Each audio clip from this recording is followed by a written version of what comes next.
Bonsoir à toutes et à tous et bienvenue dans la troisième mi-temps du Middle. En ce mois de juin 2022, l'Hérault va voir débarquer le premier bouclier de Brennus de son histoire, puisque oui, les Montpelliérains se sont imposés ce vendredi soir face au Castres Olympique assez facilement. On reviendra sur la rencontre durant toute l'émission. Score final 29-10 pour le joueur de Philippe Saint-André qui va offrir au MHR, qui offre au MHR le premier Brennus de son histoire. Avec moi ce vendredi soir pour discuter de cette finale, Pierre-Laurent Gou. Tout d'abord, salut Pierre-Laurent. Bonjour, je vais préciser que ce n'est pas l'Hérault qui reçoit son premier bouclier de Brennus, parce que Béziers a été quand même plusieurs fois champion de France. Voilà, Montpellier, et encore dans l'Hérault. Montpellier. Voilà. Tristan, avec moi aussi sur le plateau. Salut Tristan. Bonsoir à tous, bonsoir Vincent et Pierre-Laurent. Et vous savez, dans cette émission, on va avoir beaucoup de duplex et on aime bien le direct. Et avec nous, qui était à Montpellier, dans l'Hérault, voilà. Rémi Ruggiero, qui est en direct, on me dit déjà dans l'oreillette, qui a passé la soirée avec les supporters montpelliérains. Déjà, est-ce que tu m'entends, Rémi? Salut messieurs, est-ce que vous m'entendez déjà? Oui, on t'entend, Rémi. On voit que tu es encore en place. L'ambiance est montée crescendo. Après ce premier quart d'heure incroyable des Héroltais, je crois qu'on sera tous d'accord là-dessus, où ils auront mis les castrés sous les teignoirs. On a vu derrière, alors je vais tourner mon portable pour regarder un petit peu l'ambiance qui est autour de moi à la brasserie. C'est en train de monter gentiment un régime. On acclame bien sûr Guillaume Guirado, Fulgence Ouedraogo, tous ces noms qui ont porté Montpellier cette saison et qui partent à la retraite. Et puis ici, c'est historique, bien sûr, messieurs, vous le savez mieux que moi. Montpellier qui décroche son premier Brennus. On va faire un petit peu le tour des supporters au cours de la soirée avec vous pour un petit peu avoir leur impression. Mais croyez-moi, ici, ça siffle les bons moments ici de rugby pour Montpellier. Justement, Rémi, on a cru comprendre que ça avait mis du temps quand même à arriver, les supporters montpelliérains. Est-ce que tu peux nous raconter ce premier quart d'heure exceptionnel des Sistes? Exceptionnel, c'est vrai. Alors, juste pour la petite parenthèse, au départ, j'étais au niveau de la comédie qui était quasiment vide, demi-heure avant le coup d'envoi, qui apparemment a été prise d'assaut. Donc, je suis venu ici au niveau de la brasserie qui a été bien remplie aussi. Et tu l'as dit, ce premier quart d'heure incroyable. C'est laissé. On a vu les Héroltais un petit peu être d'un registre différent.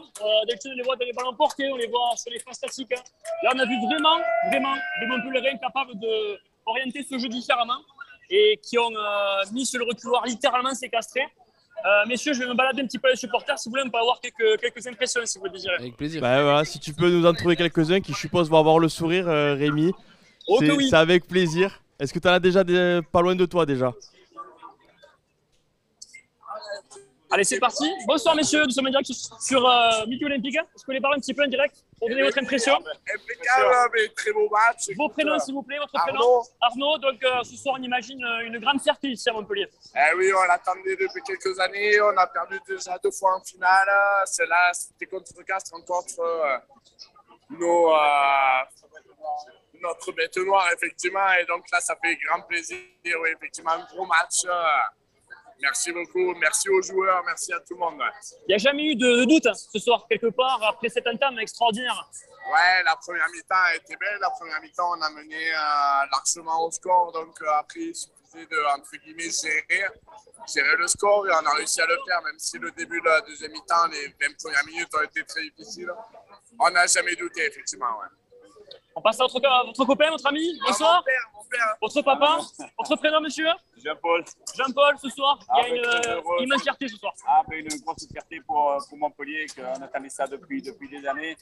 Et j'ai pas de mots, mais je suis très heureux. On a vécu les 2 dernières finales à Paris. On a voulu conjurer le sort en restant à Montpellier. Et on est trop heureux. Inimaginable, je sais pas. Montpellier avec le bouclier, le morceau de bois, fabuleux. Demain, la fête s'annonce, messieurs, incroyable. Elle va continuer, bien sûr. Elle va continuer. Oui, elle va continuer. Messieurs, on continue. Merci, on va déambuler parmi tous les supporters de Montpellier. Merci à vous, on t'en prie. Messieurs, on reste avec moi encore. Ouais, un peu, ouais. Vas-y, si tu en trouves d'autres, assez rapidement. Qui, je suppose, seront heureux comme les autres. Martin de Vergy, la jeunesse. Si je dis pas de bêtises, je vais essayer de le retrouver, si on peut l'avoir, avoir son impression. Ok. Ça serait pas mal. Martin de Vergy, formé à Montpellier, tu dis à Genève, mais formé à Montpellier. Il était prêté cette année par le MHR. Voilà. Exactement, Pierre-Laurent. Et on va aller voir si... Allez, c'est jeune. Bonsoir, messieurs, au Midi Olympique. Une petite impression ce soir? Incroyable, ça. Allez, votre prénom? Nathan Ackerman. Nathan Ackerman. Alors messieurs, vous, forcément, vous êtes jeunes, vous avez vécu ce moment-là. Comment ça s'est passé ce soir? Je suis venu à la mi-temps, mais vraiment c'est incroyable, on les a défoncés si je peux me permettre. Beaucoup d'émotions. Voilà. Je suis très content, on n'a jamais gagné, c'est la première fois que je suis une finale comme ça, donc vraiment très content.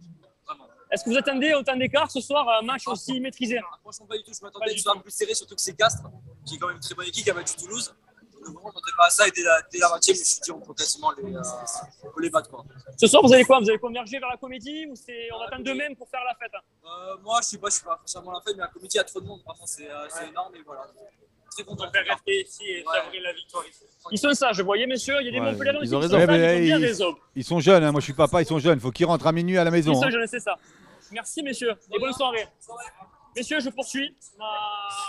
Écoute, Rémi, on va peut-être te laisser pour l'instant. Ouais. Et si jamais tu trouves Martin de Vergy dans les parages, tu te reconnectes sur la visio et tu reviendras dans l'émission. Avec plaisir. Allez, je cherche ça. Je te remercie déjà de ton passage et c'est au plaisir de te revoir avec Martin de Vergy. Oui, à tout de suite, on espère. Oui. Merci Rémi. Du coup, messieurs, bon, logique, à Montpellier, il y a les sourires ce soir. Je vais commencer avec toi, Pierre-Laurent. On a parlé de ce premier quart d'heure exceptionnel des Montpelliérains. On n'y a jamais trop cru pour les castrés, quoi. Ce soir, il n'y a pas eu trop match. Non, les Castrés sont tombés dans le piège stratégique mis en place par les Montpelliérains. Les Montpelliérains, a priori à chaud comme ça, hein, on n'a pas revu le match, mais semble-t-il ne voulaient pas le ballon et voulaient défendre et procéder en contre. Et je crois que sur les 3 essais Montpelliérains, le premier et le troisième viennent sur une récupération de balle. Alors c'est vrai que le troisième, c'est sur un arrachage de Chalureau, mais ils se sont appuyés sur une grosse défense. Et même en deuxième mi-temps, en fait, quand ils ont mis les barbelés, alors même si Castres va par 3 fois derrière la ligne, à chaque fois, il n'arrive pas à marquer l'essai. Mais bon, il a fallu un peu de chance à un moment parce que Dumour a aplati sur son bras. Mais oui, il n'y a pas eu match. Et puis voilà, ils ont plié le game assez rapidement. Voilà, je crois qu'à la 17e minute, il y avait 17-0. Quoi. Oui, voilà, même à la 12e minute, si je me trompe pas. Voilà, l'essai d'Anthony Boutier, après une magnifique action des arrières Héroltais. Voilà, il a un essai incroyable, d'après les mots de Tristan à mes côtés. Non, mais Pierre-Laurent, surtout, on a l'impression que les Montpelliérains, Castres a quand même fait quelques bonnes minutes. Alors, pas beaucoup, on vous l'accorde. Mais les Montpelliérains ont contré avec cette action de Geoffrey Palis qu'on n'a pas trop compris dans la rédaction et je pense que le staff castré ne doit toujours pas la comprendre. Mais ils ont contré, ils se sont mis la tête à l'endroit et après ils ont déroulé. Quoi. Non, mais alors, cette action est symbolique parce que Castres est encore dans le match, mais Castres joue. Après, sur les 2-3 premières minutes, ils font attention à essayer de jouer au pied, d'occuper le terrain. Et après, peut-être parce qu'ils ils ont eu confiance en leur jeu, ils se mettent à jouer. Et ils tombent sur une grosse défense montpelliéraine qui met des timbres, qui adore ça. Je pense à Serfontaine, même s'il n'a pas vu. Je pense à Chalureau, Verhaeghe, Béconnier, Mercer, même Garbizi a été très bon en défense. Et peut-être que Palis, tu vois, ça, parce que tu le dis, son erreur, là, son choix surprenant, vient aussi du fait qu'il est peut-être, tu vois, il vient récupérer un jeu au pied, il a couru. Est-ce qu'il a intervenu? J'ai pu souvenir dans l'action. Est-ce qu'il a subi un plaquage? Et même si on est en tout début de match, peut-être qu'il a déjà plus la lucidité, peut-être qu'il a déjà le cœur à 160 ou à 180. Et il fait ce coup de pied et ils se font contrer. Il y a essai au bout et ça lance de la plus belle des manières la finale montpelliéraine. Ouais, pour revenir, alors bien sûr, il y aura la deuxième partie de cette émission qui sera consacrée aux notes. Des journalistes qui étaient présents, ils étaient nombreux au Stade de France ce vendredi soir. Mais pour revenir sur la domination du pack montpelliérain, on parlait aussi avant le match, on disait le pack castré est peut-être un peu plus fort, on va dire physiquement, que celui de l'UBB qui avait subi déjà la semaine dernière face à Montpellier. Et au final, Staniforce, qu'on décrit peut-être comme un des meilleurs deuxième lignes sur la saison, a souffert, Van Verberg a souffert, Ungpatin a souffert. Ils ont tous souffert face au rouleau compresseur à 16 pattes de Montpellier. Oui. Le paquet d'avant montpelliérain a fait une demi-finale et une finale de très très haut niveau. Ils ont joué avec 2 piliers droits aussi. Finalement, on croyait que c'était du bricolage. Et est-ce que c'était pas un choix stratégique d'Olivier Azam? Non, mais on se rend compte finalement que Lamositele, pilier gauche, c'est très très bon et ça permet de faire jouer Lamositele qui est aussi un pilier droit qui se déplace beaucoup et Aouas en même temps. Les 2 talonneurs, Guillaume Guirado, finit sa carrière de la plus belle des façons. En deuxième ligne, avant les phases finales, on se disait oh là là, il manque Paul Villemc, qu'est-ce que ça va être? Et ben les 2 Français, Chalureau et Verhaeghe, ont été excellents. Et puis cette troisième ligne est ultra complémentaire. C'est vrai que Mercer, on l'a dit et redit plusieurs fois, c'est la révélation du top 14 de la saison, mais il forme avec Béconnier et Camara une troisième ligne ultra complémentaire. Et oui, tu parles de monstres à 16 pattes et ils ont été vraiment impressionnants et ils ont tué dans l'œuf le match face au paquet d'avant Castrais. Bon, Pierrot, je vois que tu as déjà envie de parler de quelques joueurs, de te consacrer notamment, tu as évoqué Zach Mercer qui a encore été énorme ce vendredi soir face à Castres. On va passer, si vous le voulez bien, à la deuxième partie de cette émission sur les notes. Et là, Tristan Fayol va entrer en scène. Ça fait un moment, je pense, qu'il vous a manqué depuis le tour à destination avec le triomphe français et qui va nous dévoiler toutes les notes. Et après, on s'arrêtera bien sûr sur quelques cas en particulier que Pierrot a forcément déjà évoqué. Mais ce n'est pas une coïncidence. Voilà, Tristan, je te laisse, c'est à toi. Commence par Montpellier. Déjà, je pense que. Je commence par l'homme du match, en tout cas. Oui. On a beaucoup parlé de Zach Mercer, mais nos journalistes en direct du stade ont décidé qu'en tout cas, pour eux, c'était Bastien Chalureau qui était élu homme du match avec 8,5 sur 10. Donc, je vais prendre les choses. On peut dire qu'ils ont raison. Oui, hein, oui, complètement. Si on commence à parler de Chalureau. Du coup, la première ligne, Lamositélé 7 sur 10, Guirado 7 sur 10 et Mohamed Aouas un peu au-dessus de ses confrères de première ligne, 7,5 sur 10. La deuxième ligne, elle a été monstrueuse, on en a déjà parlé. Vera 8 sur 10, Chalureau 8,5 sur 10, Béconnier 8 sur 10, Camara le capitaine 7,5, Zach Mercer 8. La charnière Payoc 7, Garbizi pareil, Ratez 5,5, Serfontaine 6,5, Doumerou 7,5, Vincent 8 sur 10 et Anthony Boutier 7,5 sur 10. Voilà, on va peut-être s'arrêter, on fera les castres après, bien sûr. Un peu plus tard. On va s'arrêter déjà sur Montpellier. On a parlé de Verhaeghe, de Chalureau qui ont été exceptionnels, 8,5, 8. Chalureau a d'ailleurs la meilleure note et c'est vraiment eux qui symbolisent le match de Montpellier ce soir. Oui, je suis tout à fait d'accord avec les envoyés spéciaux de Midi Olympique sur Chalureau. L'entame de match, les 20 premières minutes, il est partout. Il plaque. On l'avait connu un peu bestial dans sa défense face à Bordeaux. Et là, on a vu aussi qu'il savait aussi jouer au rugby. Alors, il n'est peut-être pas formé à Toulouse pour rien. Mais je ne sais pas si vous vous rappelez cette passe, cette offload, comme disent les anglo-saxons, dans la défense qui permet d'avancer. Tout ça, c'est son arrachage sur un mot en touche, dans un mot en touche qui initie aussi le troisième essai. Il fait 20 premières minutes impressionnantes. On a souvent le débat au milieu olympique qui dans les noms internationaux peut devenir international. Franchement, sur ce match, il faut voir après, mais sur ce match, il toque à la porte de l'équipe de France aussi, clairement. Sur la phase finale, puisqu'on a. Et sur la phase finale aussi. Demi-finale, finale, Chalureau est sûrement peut-être le meilleur Montpellierin quand même sur les deux matchs cumulés. Avec Serfontaine aussi quand même, on en parlera après. Voilà. Alors, ils n'ont pas trop eu besoin de le voir ce soir, Montpellier. Bon, on l'a un peu moins vu que Chalureau. En demi-finale. Mais du coup, non, mais surtout, pour rebondir sur ce que tu dis, qu'il a peut-être le potentiel international. Ce soir, il a super bien supplé un qui est vraiment international, est bien installé, c'est Paul Willemse. Il a super bien supplé dans ce rôle de joueur de porteur de ballon, mais aussi, comme tu le disais, techniquement un peu plus peut-être que Paul Willemse.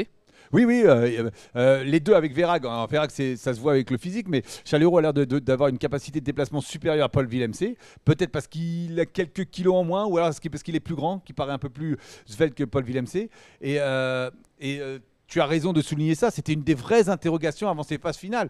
On avait peur que Paul Willemse manque à Montpellier, et en fait pas du tout. Là, sur les deux matchs de phase finale qu'a joué Montpellier, Chalureau et Verhaeghe, je crois qu'il faut les deux, à Toulouse ils ont les tours jumelles australiennes, et ben à Montpellier, même s'ils n'ont pas le même nom, ils ont les tours jumelles françaises. Et non, mais sur ces phases finales, même si elles ne se ressemblent pas, ils sont diablement efficaces.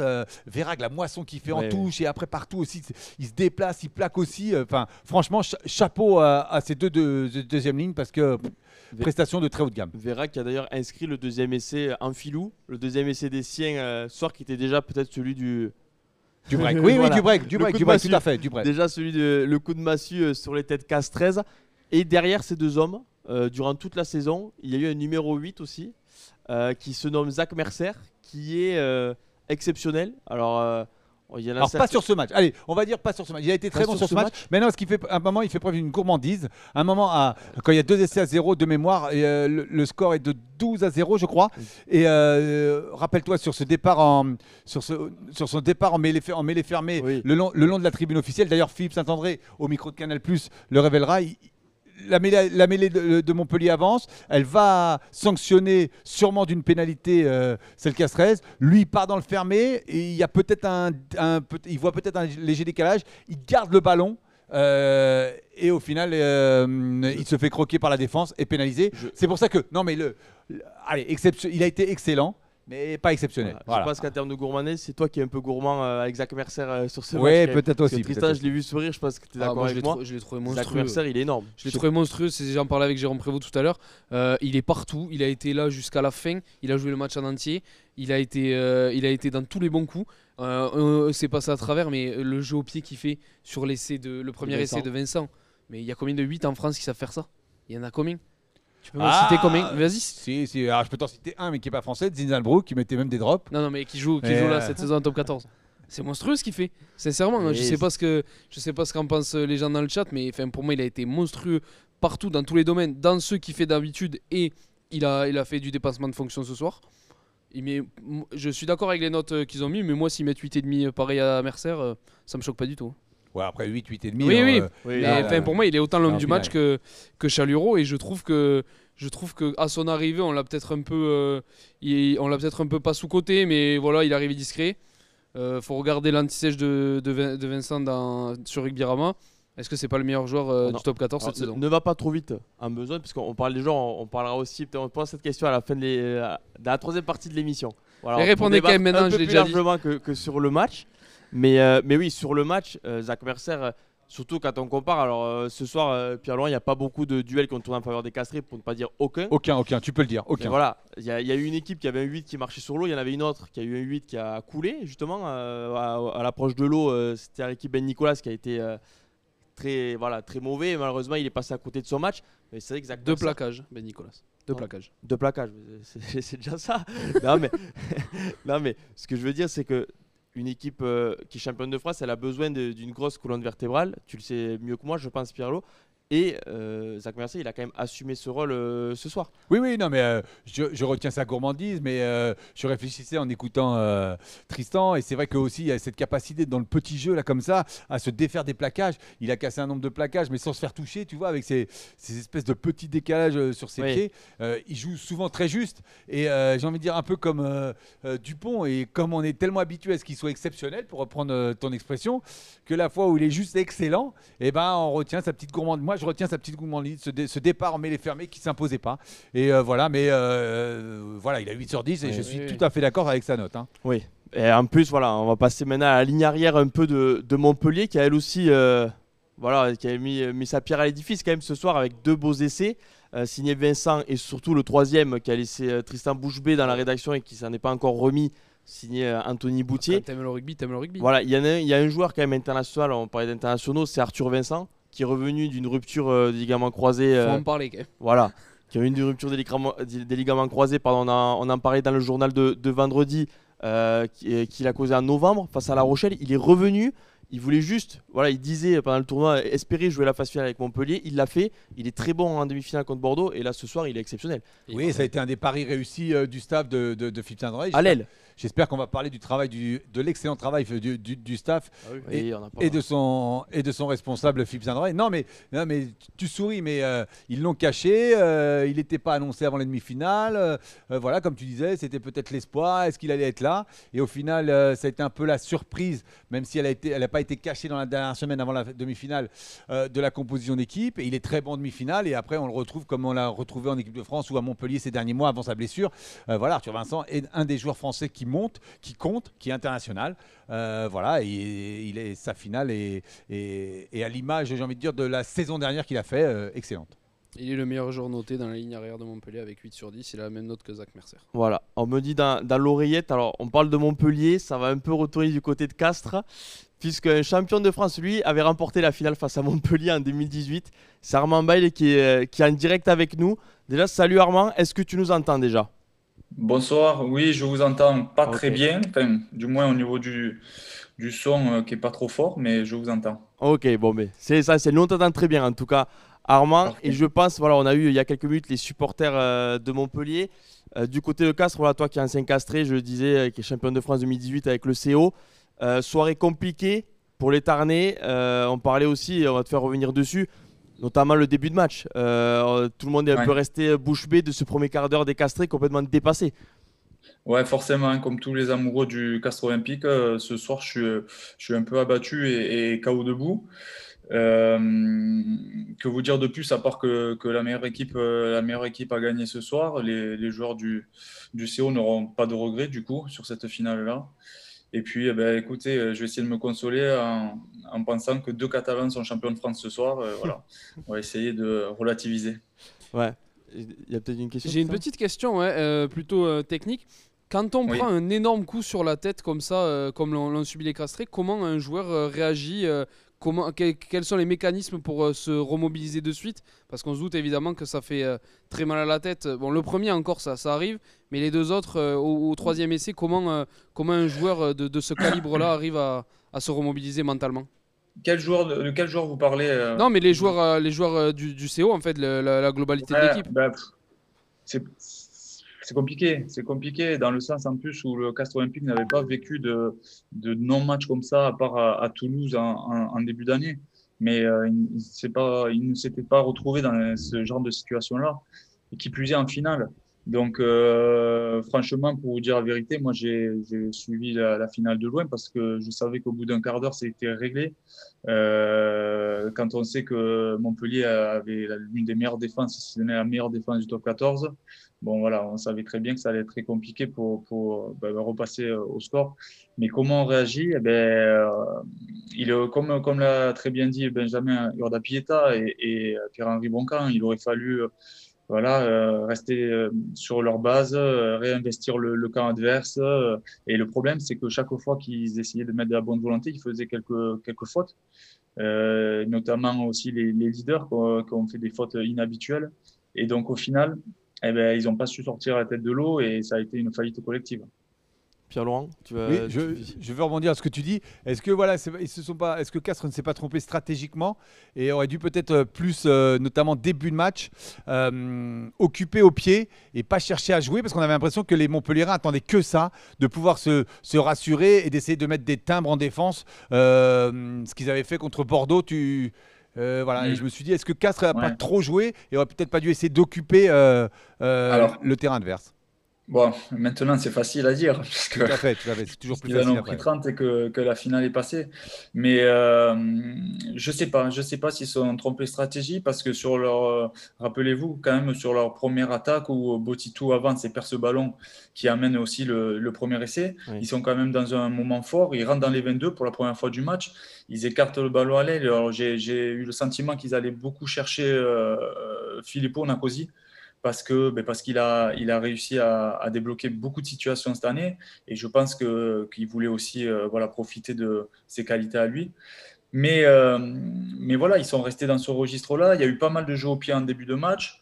Ils ont fait ce lancement donc, où ils sont allés chercher un peu au large avec Botitou et ils ont pris ce contrôle-là. Donc à partir de là, ça a été compliqué, surtout que, comme vous l'avez déjà dit, ils n'ont pas réussi voilà, à ressortir la tête de l'eau et en fait, le fait de prendre ces essais coup sur coup leur a mis, ça a été très difficile par la suite, quoi. Et Armand, toi, on va dire, tu as évolué dans une équipe castraise qui n'était jamais favorite en phase finale en 2018, voilà, à Toulouse, Ouais. chez le troisième, contre le Racing face au deuxième, et en finale contre Montpellier qui a fini premier de la phase régulière à Ouais, cette ouais. époque. Durant la semaine, après le gros match face au Stade Toulousain, beaucoup d'observateurs, beaucoup de supporters voyaient Castres favori Ouais. pour cette finale pour une des premières fois quasiment depuis de longues années. Est-ce que ce petit changement de statut de quelques jours, ça a pesé dans la tête des joueurs, du staff ou pas du tout? C'est qu'une coïncidence, on va dire. Force est de constater que quand le CO est en position de favori, ça Ouais, marche ça pas. paye pas. Je ne sais pas s'ils étaient forcément dans une position de favori. Certes, ils avaient fini premier, mais c'était quand même une place anecdotique par rapport à cette année-là, puisqu'ils avaient gagné quelques matchs vraiment à la dernière minute qui auraient pu être à leur défaveur. Et même eux, c'était les premiers à dire ça. Et à côté de ça, il y a en face à Montpellier, parce que il y a des confrères à vous qui me posaient la question pour savoir s'ils étaient favoris ou pas, parce qu'il y avait de l'expérience, notamment les lignes 3/4 du Castres Olympique. Mais bon, on oublie aussi qu'à Montpellier, il y avait les Guirado, il y avait les Rates, les Boutier, beaucoup d'internationaux aussi qui ont connu le haut niveau. Donc voilà, je ne pense pas qu'ils étaient dans cette peau de favoris. Je ne pense pas qu'ils se soient fait griser. Mais voilà, il est vrai qu'en 2018, nous, on avait eu un jour de moins de récup. Oui. Eux, ils ont eu un jour de plus de récup. Et pour tout vous dire, quand j'ai vu le tirage au sort des vestiaires, j'ai dit à ma femme, aïe, aïe, aïe, ça sent pas bon. Parce que chaque fois qu'ils ont eu le vestiaire d'équipe de France, que ce soit 2014 ou cette année, ils l'ont perdu. Et chaque fois qu'ils étaient dans le vestiaire visiteur, ils ont gagné. Alors, je ne suis pas très croyant pour avoir tous ces symboles, mais bon, je crois que oui. Du coup, ce qu'il faut retenir, c'est que si jamais le CO arrive à retrouver le goût du Stade de France ces prochaines années, il faut espérer qu'il soit dans le vestiaire visiteur pour les supporters. Sinon, le match est joué, sinon il ne faut pas jouer. Voilà. Il faut pas jouer. Voilà. Eh bien, écoute, Armand, comme voilà, les supporters, toi, c'est normal, tu étais pour Castres ce vendredi soir. Tu es un peu abattu, c'est normal. Score large quand même pour le CO. Après, si je peux me permettre, il faut pas enlever. Il faut pas tout jeter ce soir. Hein. Ils sortent quand même d'une saison assez historique, hein, puisque finir le premier du championnat, ça n'est jamais arrivé. Le CO est en reconstruction, on l'oublie aussi, mais Pierre-Henri Broncan a repris le leadership l'an dernier en janvier, donc c'était que sa première saison à la tête du club, avec un staff qui est stable, avec des jeunes qui montent, les Barlow, les Van Verberg, les Ekdar qui sont rentrés. Voilà, il y a beaucoup de jeunes qui montent. Alors certes, il y aura des vieux qui vont quitter le club, mais voilà, il y a une ossature quand même plutôt jeune qui est en train de monter, et ils vont devoir construire sur ça, à l'image de Montpellier qui a construit aussi ce titre sur leur lutte dans le maintien l'an dernier. Il faut que le CO maintenant construise cette finale perdue où ils n'ont pas existé. Il faut qu'ils arrivent à se nourrir de cette frustration pour l'année et les années qui arrivent. Ok, une dernière question de Tristan apparemment. Ouais, je pense qu'on ne pouvait pas finir sans poser cette question. Tu parles des anciens qui vont partir. Est-ce que tu peux nous parler d'Auré Cocotte, toi qui l'as connu, qu'est-ce que tu peux nous dire sur lui, évidemment je suppose que tu es triste de son départ et peut-être aussi des conditions de son départ. Alors, donc il y a Rory, il y a Loïc aussi, oui, évidemment. Qui arrête. Et bon, ça fait moins de temps que Rory qu'il est au club, mais qui a une immense carrière aussi. Et Rory, c'est quelqu'un d'attachant. Voilà, attachant parce que c'est quelqu'un qui laisse pas indifférent. Comme vous le voyez sur le terrain, quand il jouait, il était pareil avec nous à l'entraînement et il te poussait dans tes limites, mais c'était pour le bien du collectif. Je suis forcément déçu et triste de sa sortie, et parce que il a tellement donné, au club que peut-être qu'il aurait fallu qu'il parte par la grande porte. Maintenant, je pense que le staff a ses raisons aussi. On ne vit pas avec eux au quotidien, et il y a des critères sportifs qui ont été choisis. Pour avoir appelé pas mal de mecs cette saison et dernièrement, je sais qu'il était très investi dans sa tâche, même s'il ne jouait pas. Donc il a beaucoup aussi amené jusqu'au bout, et peut-être aussi que Pierre-Henri Broncan voulait préparer aussi l'avenir avec Arata et Jérémy Fernandez qui n'ont pas démérité. Ils ont fait une saison extraordinaire, les deux aussi. Ils ont été très compétitifs. Oui. Donc voilà, ça aurait été compliqué aussi d'enlever l'un des deux au détriment de Rory, qui était un peu plus en dedans, on va dire, sportivement cette année. Mais forcément, c'est un monument du club qui arrête. Et j'espère sincèrement qu'il restera au club dans le staff ou dans une autre tâche. Bel hommage en tout cas. Eh bien, on va te libérer, Armand. On te remercie de ton passage à l'émission. Et voilà, on va te souhaiter bonne continuation. Et bonne nuit. Merci. Bonnes vacances à vous. Alors, maintenant vous êtes au chômage, il n'y a plus de top 14. Il y a l'équipe de France bientôt. Du coup, il n'y aura pas les Castrés ni Montpellier, mais il y a l'équipe de France au Japon. Merci. Allez, Armand, et bonne soirée malgré tout. Malgré les résultats. Ciao. Du coup, un bel hommage quand même. Oui, l'hommage à Auré Cocotte. Je pense que personne qui suit le top 14 de près ne rendra pas hommage à Auré Cocotte, j'espère. Pierre-Laurent, Non, non, mais sur les cocottes. j'écoutais ce que disait notre invité et on peut retourner parce que Philippe Saint-André est arrivé qu'en janvier aussi à Montpellier. Donc Montpellier ne peut être que simplement en reconstruction et Montpellier est champion de France. Donc peut-être que la reconstruction de Philippe Saint-André est meilleure que celle de Pierre-Henri Boncamp. Ouais. Et on peut rendre aussi hommage à Fulgence Ouedraogo qui est aussi un nom dans le rugby français, qui n'a connu qu'un club, contrairement à Rory Cocotte, non, mais il faut aussi rendre hommage aux vainqueurs. On est là, on rend hommage aux Castrés. Ils ont fait une très belle saison, une très belle demi-finale. Mais rendons aussi hommage aux Montpellierins parce que ce qu'ils ont fait, c'est un club qui perdait jusqu'à présent en finale de top 14. Et en peu de temps aussi, je trouve que Philippe Saint-André, parce que Marie-Alice Yaé sur Canal+ disait qu'en 2018, c'était plus une sélection qu'une équipe. Et donc elle disait, même s'ils étaient favoris, c'est vrai que Castres était une vraie équipe. Et voilà, et donc Philippe, mais aussi son staff, Olivier Azam, Jean-Baptiste Elissalde, Bruce Reina, l'ancien arbitre Alexandre Ruiz. A priori, ont tissé assez rapidement. Ils ont dû sauver la place du club en top 14. Ils ont gagné aussi l'an passé, on l'oublie, le challenge européen. Et ils ont gagné cette année le bouclier de Brennus. En 17 mois, je trouve que le boulot fait à Montpellier est pas mal aussi. On soulignait celui de Castres, mais à Montpellier, le boulot a été plutôt bien fait aussi. On ne soulignait pas que celui de Castres. On allait bien sûr venir à celui de Philippe Saint-André qui, quand même, comme dit Benoît Payog à la fin, voilà, maintenant, Montpellier, ils ont gravé leur nom sur le Brennus. Ça fait partie des gros cadors de ce top 14. Et on sait que même s'ils ont eu des mois compliqués, on peut s'attendre à avoir Montpellier facilement proche du Stade de France toutes les saisons quand même, Pierre. Alors il l'était chaque année parce qu'on l'oublie aussi par contre, c'est que c'est vrai. Alors ils avaient des moyens, peu de phase finale. Ils avaient des moyens financiers que n'ont pas Castres, ça il faut le reconnaître, et qu'ils étaient quasiment, à part l'an passé, tout le temps qualifiés en phase finale et très très souvent en demi-finale et par 2 fois en finale. Donc qui reste proche du Stade de France l'an prochain, oui, surtout que le recrutement est plutôt sympathique avec le petit colis à la mêlée pour remplacer Benoît Payog. On voit qu'aussi à Montpellier il y a de la ferveur. Alors je ne sais pas si Rémi est parti place de la Comédie aussi, parce qu'après il nous annonce qu'elle était comble. Mais bon, pour reparler du recrutement de Montpellier, il y a Louis Carbonel qui va remplacer Pollard. Donc c'est pas mal, ça se francise encore plus et c'est pas mal. Ce soir il y avait 11 Français sur le 15 de départ de Montpellier, donc on peut dire que le côté sélection a changé. Oui, puis là pour le coup, il faut saluer le travail de la Ligue et de Pierre-Yves Revol quand il était président de la Ligue, qui était à l'initiative de cette réforme des GIF, qui a été tant décrié à ses débuts et qui, on le voit maintenant depuis plusieurs mois et quelques années, depuis 2 ans, porte ses fruits à la fois pour les clubs, à la fois pour l'équipe de France. Voilà, parce que les jeunes joueurs français peuvent jouer, ont du temps de jeu et c'est en grande partie au départ avec cette politique des GIF qui a imposer aux joueurs un nombre de joueurs issus de la formation française sur les feuilles de match.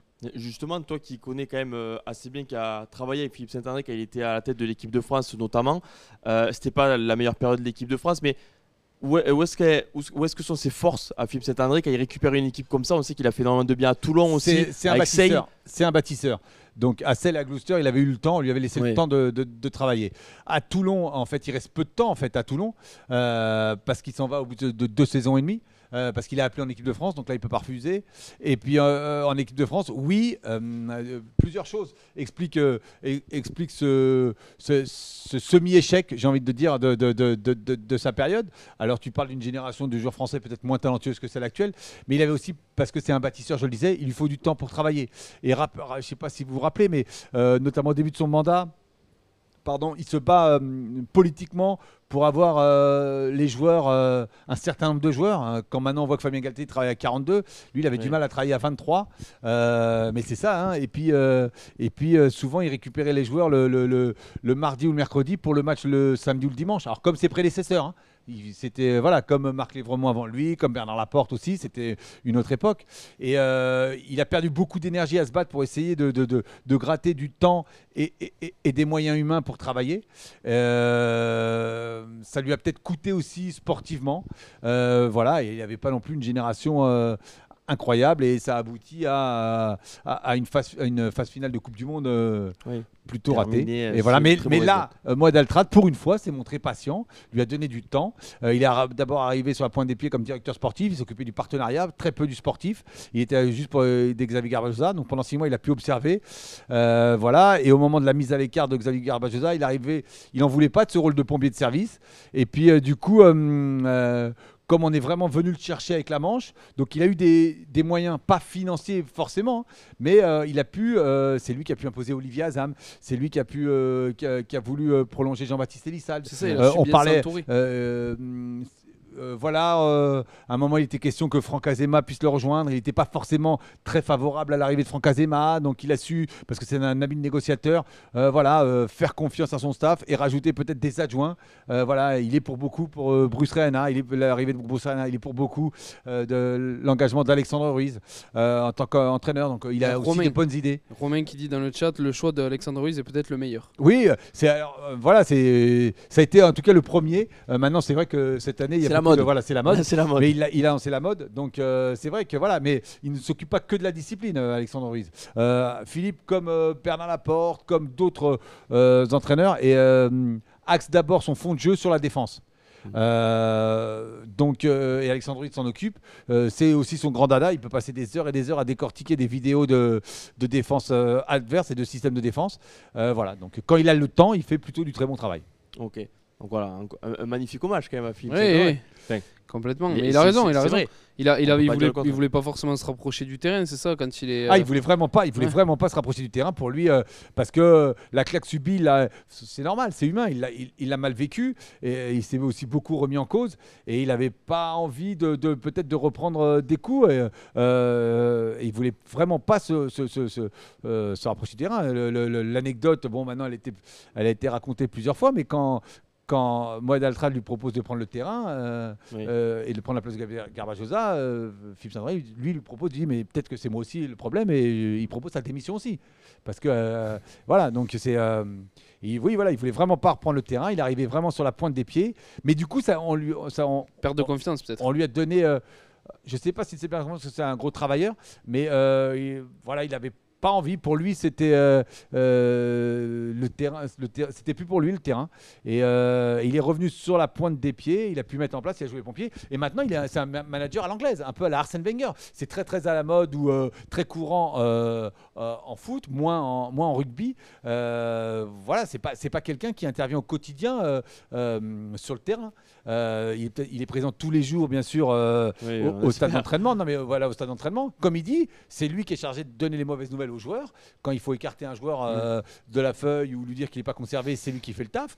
Mais il se repose beaucoup sur Olivier Azam et Jean-Baptiste Elissal, dont la compétence technique n'est plus à les montrer, messieurs. C'est ça, c'est ce que je disais rapidement. Il a su s'entourer, parfaitement. Ça, il a toujours su s'entourer. Ça a été une de ses qualités, que ce soit quand il était entraîneur à Bourgoin. Rappelez-vous, il faisait équipe avec Laurent Seigne, qui a été aussi un entraîneur reconnu, que ce soit à Sale, que ce soit à Gloucester, parce que c'est lui qui lance la carrière de Simon Mannix en tant qu'entraîneur. Souvent, ces techniciens ou ces adjoints deviennent après des grands managers. Yannick Bru, qui était son adjoint en équipe de France pour les avants et qui a été le manager de l'Aviron Bayonnais et qui lui aussi est champion de France cette année. Donc ça c'est une qualité qu'il a toujours su. Il a le coup d'œil à la fois pour repérer les joueurs, à la fois pour repérer aussi les bons techniciens. Alors sur cette finale, Philippe Saint-André, pour clôturer, on va dire la partie note Montpellier de la part de journaliste, il a quand même eu aussi le flair, on va dire en début de saison, d'installer Anthony Boutier, qu'il était déjà, mais il a beaucoup compté sur lui. Anthony Boutier qui fait une deuxième partie de saison énorme et une finale exceptionnelle aussi. 2 mots juste sur Anthony Boutier qui est arrivé comme un obus en équipe de France. Ça faisait quelques mois qu'il était en top 14 après un passage réussi à Vannes en Pro D2. Et là, depuis quelques mois, on redit Anthony Boutier, il fait vraiment une grosse saison. Et il l'a démontré cette finale quand même, il finit à meilleure des façons. Et on se dit que s'il n'était pas allé en finale, alors je pense que lui sera content d'être allé en finale et de ce résultat, mais il serait sûrement allé au Japon quand même avec l'équipe de France. Et Anthony Boutier, il revient quand même à son meilleur niveau. Oui, tu as raison, ton constat est le bon. Et c'est Christophe Lossu qui me disait il y a très longtemps que souvent un joueur, quand il perce, la première année, c'est facile. Mais quand il perd, c'est qu'il devient international. La deuxième année, c'est souvent plus dur parce que il faut s'habituer au fait de jouer, d'être à haut niveau avec son club pour pouvoir être sélectionnable. Par les entraîneurs de l'équipe de France, et il faut réitérer, il faut être régulier au très très haut niveau. Et a priori, ça c'est le plus dur. Et donc Christophe Lossuc m'avait dit à propos d'un joueur toulonnais que j'avais trouvé exceptionnel et qui est arrivé, qui était devenu international aussi, comme Anthony Boutier très vite. Il m'avait dit attends de voir, laisse-le passer la deuxième saison, tu verras. Et à la troisième saison, s'il redevient international, là ça sera un vrai. Voilà, parce que c'est souvent la troisième année. Et Anthony Boutier est en train de vérifier ce théorème.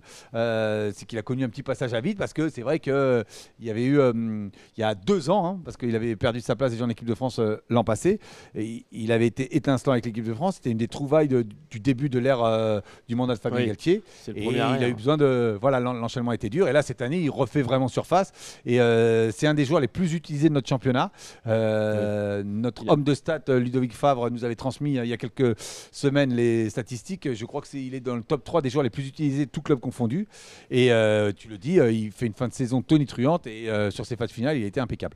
Voilà, donc c'est le moment, Pierre-Laurent. Alors on va passer de l'autre côté. Alors ça, on va passer moins de temps, hein, on rassure. S'il y a des supporters castrés dans le chat, on va pas passer longtemps sur les notes castraises qui forcément n'arrivent pas à 8,5, 8. Hein, je pense que tout le monde le comprendra. On va te libérer, Pierre-Laurent. Voilà, parce que je dois passer le relais à mon collègue Jérôme Prévost qui piaffe d'impatience. Alors ne bouge pas voilà. pour l'instant. Non. Parce que je vois la régie qui fait de grands gestes derrière. Ne bouge pas du plateau, puisque avant de passer, on va passer aux notes de Castres, mais on va repartir sur le terrain avec cette fois-ci Yanis Guillou, qui lui était à Castres. Alors, j'ai pas discuté avec lui avant l'émission, mais j'ai cru comprendre qu'il y avait moins de sauts de joie quand même dans le Tarn, notamment sur les essais de... Le premier quart d'heure a dû être un peu moins bien vécu quand même dans la sous-préfecture du Tarn. On me dit, est-ce que déjà Yanis est prêt? On me dit oui. En tout cas, vu la douche qu'ils ont pris à Castres, je vais boire un coup, moi. Je suis sûr qu'il va regretter de ne pas être allé à La Rochelle, Yanis. Je suis sûr. Parce que le pauvre... En tout cas, c'était bien, La Rochelle. Yanis, est-ce que tu nous entends déjà? Je t'entends, Vincent. Ah, mais il a pris l'accent tarné d'ailleurs. Le je t'entends, il a pris l'accent. J'ai été contaminé par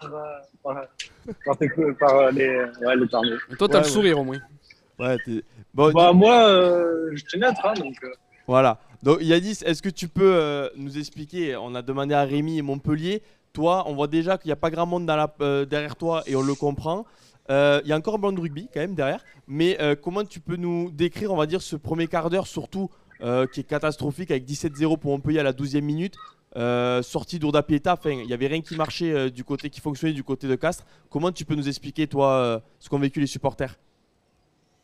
Ce qu'ils ont vécu, c'est qu'ils se sont fait glacer, quoi. Il y avait une énorme ambiance, et surtout les supporters tarnais sont extrêmement chauvins. Ils étaient super confiants au moment avant le coup d'envoi. Et donc la Marseillaise, tout ça est passé. Puis il a commencé à avoir quelques doutes sur les visages au moment du coup d'envoi. Et puis il y a cette percée au tout début des castrés. Et là, tout le monde s'est un peu emballé. Et au final, sur le contre, il y a le premier essai, après le deuxième et tout ça. Et l'enchaînement a fait que tous les castrés étaient sans voix, quoi. Il y avait vraiment une ambiance. Alors le son de la sono était vraiment très très fort. Donc on entendait super bien les commentateurs. Mais pour le reste, c'était froid, quoi. Oui. Justement, Yanis, alors on a perdu l'image de Yanis. Mais on a son nom. Voilà, on a son nom. Si on oublie son nom, c'est qu'il y a on l'entend normalement encore. Voilà, il est revenu. J'ai eu peur qu'il y avait Zach Berser qui était passé derrière toi, qui était peut-être descendu dans le temps vu son activité. Mais en tout cas, avant le match, ça devrait, je vais y arriver, ça devait vraiment être le feu, non, quand même? Ouais, c'était pas mal. Bon, il y avait depuis 18h30 les supporters qui étaient déjà au bar aux alentours et qui, en buvant leur bière, 1, 2, certains 17, étaient se chauffer. Il y avait les bandas. Il y avait toute cette ambiance qu'on connaît du rugby. Et c'est vrai que, bon, comme je l'ai dit, ils ont été Ils ont été accueillis, mais c'était vraiment noir de monde. Je crois qu'il y a eu, la police m'a dit 10 000, plus de 10 000 personnes pouvaient accueillir à la place, sachant qu'il y avait des supporters aussi dans une autre place du centre-ville. Donc il y avait vraiment beaucoup de monde. Voilà. Bon, ça, c'est quelque chose qu'on n'enlèvera pas au public castré. Voilà. Quand même. 17 bières pour certains, pour un score de 17-0 après 12 minutes. Il y a toujours une forme de logique. Peut-être qu'il buvait une bière toutes les points marqués. Juste voilà, on voit le désarroi à l'image. Alors Yanis, tu n'as pas le retour. Ça, c'est à la fin du match, quand tous les supporters ont compris, notamment après les 2 essais refusés à Castres, les supporters ont compris que c'était mort, même si à la mi-temps, il y avait toujours un petit espoir, mais vraiment infime. Et là, on a vu les supporters qui commençaient à partir, même à la mi-temps, déjà, il y en a qui sont partis, mais voilà, quand il y a eu ce deuxième essai refusé, la plupart sont partis. Et à la fin du match, ça s'est vidé vraiment très vite la place. On comprend, pas la meilleure des soirées pour les supporters castrés. Non, mais après, ils continuent d'être au bar. Je ne sais pas si vous voyez derrière moi. Oui, bon, après. Mais ils ont dit, il y a un mec qui était voilà, sur le parvis qui disait gagnant ou perdant, de toute façon, ce soir, on va boire.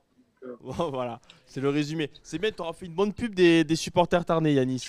J'espère qu'ils vont pas voir les vidéos parce que tu vas pas y retourner souvent. Non, mais merci. Rentre vite. On va te libérer parce que j'ai l'impression que pour certains, elle va être un peu plus longue malgré la défaite. Mais la soirée va quand même être moins longue que dans l'Hérault, dans le Tarn. Merci Yanis de ton passage. Même s'ils seront là demain après-midi, pour apparemment. l'accueil des joueurs. Oui, pour l'accueil des joueurs. Ils ont dit qu'ils seraient là d'après-midi pour accueillir les joueurs. Une défaite en finale, il n'y a pas tout à jeter. Merci Yanis. Merci beaucoup. De ton passage et bon retour. Rentre bien. Voilà. Bonne émission. Ouais. Ça va, merci. Allez, ciao. Merci. Voilà, il y en a qui ont sûrement dû remarquer, la régie fait de la magie. Voilà, Pierre-Laurent Gouet est parti. Chemise bleue, chemise blanche. Voilà. Jérôme Prévost nous a rejoint. Salut Jérôme. Bonsoir. Voilà, qui fait sa première apparition quand même dans la 3e mi-temps du Midol. C'est vrai, Je ne me trompe pas. Jérôme, on va commencer avec toi. Là, on parlait des notes des castrés. On a vanté la qualité de la rencontre des Montpelliérains. Pour les castrés, c'était plus compliqué. On va s'arrêter surtout sur un joueur qui déçoit quand même, pour le dire cette fête de sauce, c'est Wilfried Ougpatin, qui a subi les foudres du pack héroltais comme tous ses coéquipiers. Mais lui, quand même, on l'a peu vu ballon en main. Oui, c'est vrai. Il a la réputation d'être un homme qui se jette sur la ligne adverse, notamment lorsqu'il est sollicité à quelques mètres de celle-ci.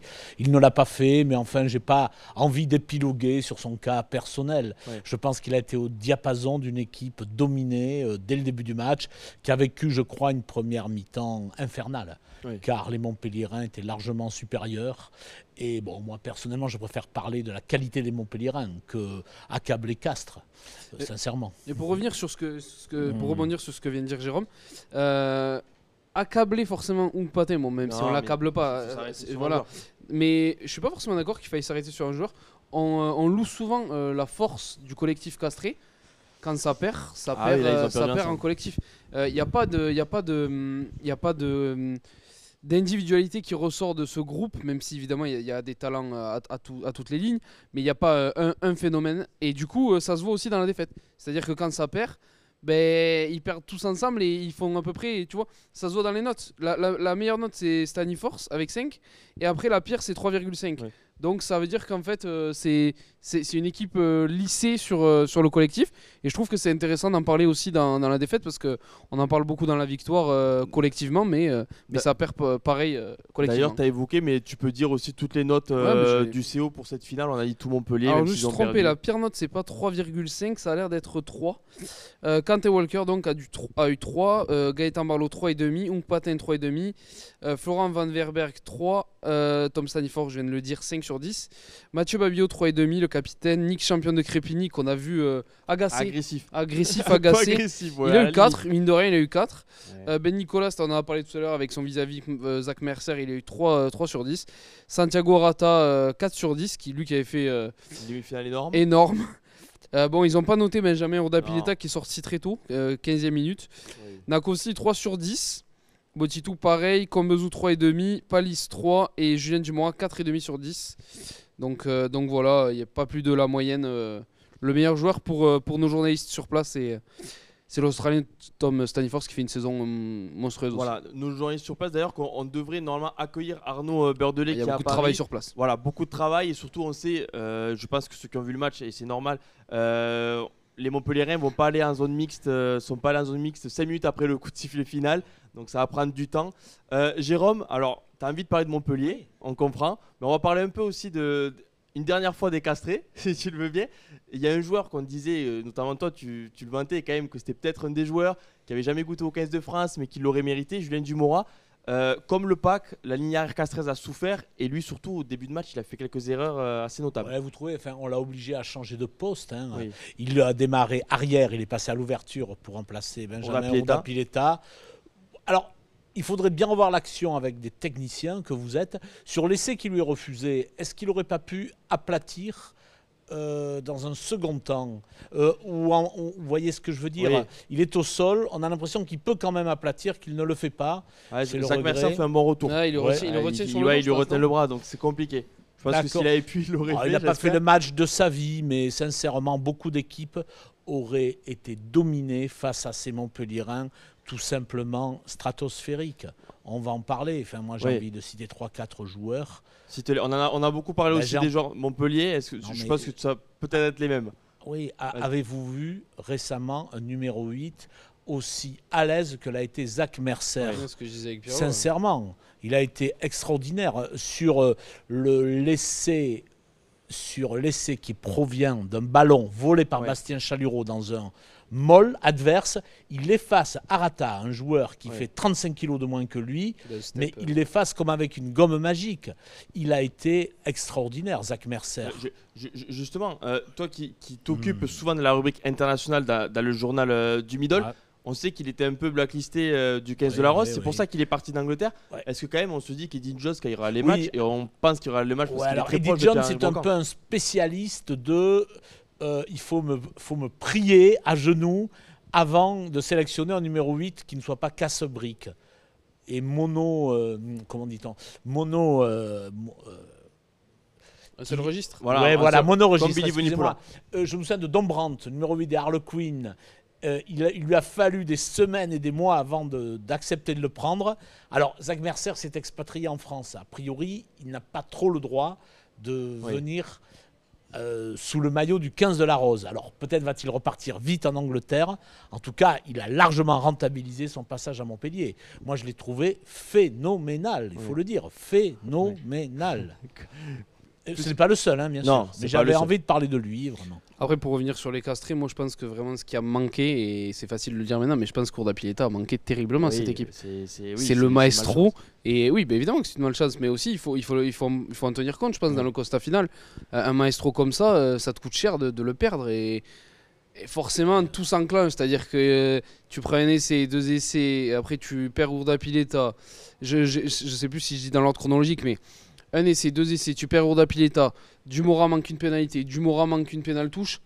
Je veux bien que ce soit des pros au mental d'acier, mais au bout d'un moment ça fait mal à la tête quand même. Oui, ça fait mal à la tête. Castres est tombé sur plus fort, tout simplement.